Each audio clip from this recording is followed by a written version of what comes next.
and at their height in about 1890, when my grandparents were alive. I wanted to put that down, and it was not popular for years. And for some curious reason, fashion has caught up with it. And that has been gratifying, but that has followed after. That has followed after my... the audience has come along after the poem has been thought of. Have you any theory to account for this change of taste towards the 1890-1914 period? I've no idea. I suppose that I was lucky enough to be interested in something that people weren't interested in, but that has always been my tendency. I've always preferred what is unpopular to what is popular. Thank you. Mr. Rahman, would you like to come back?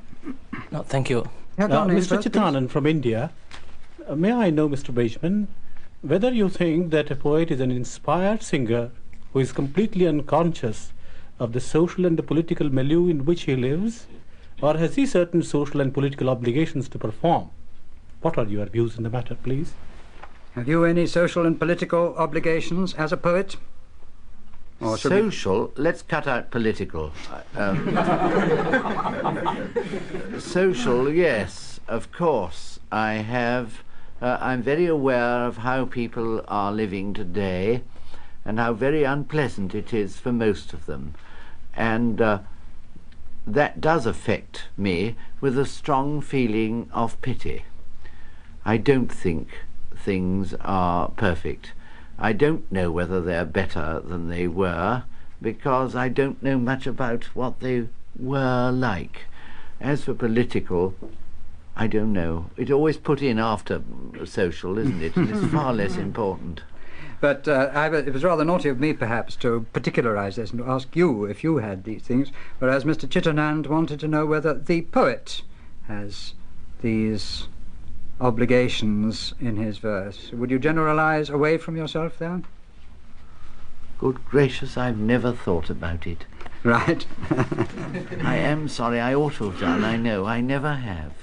Right. Well, can we take another supplementary question over there, please? My name is Shahani from India. Apart from social and political obligations, can a poet be practical? Yes, of course he can. He'd starve if he isn't.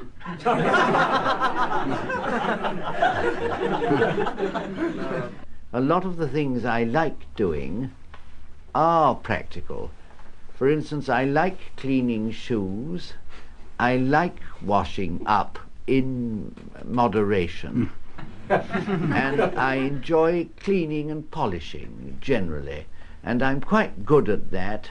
And if I had the time, I wouldn't pay people to do that for me. Mr. Chitanan from India, could you please tell us as to what made you write a poem with such faintly sympathetic undertones on Oscar Wilde's arrest, when he shared none of what the critics call your ecclesiastical and architectural eccentricities?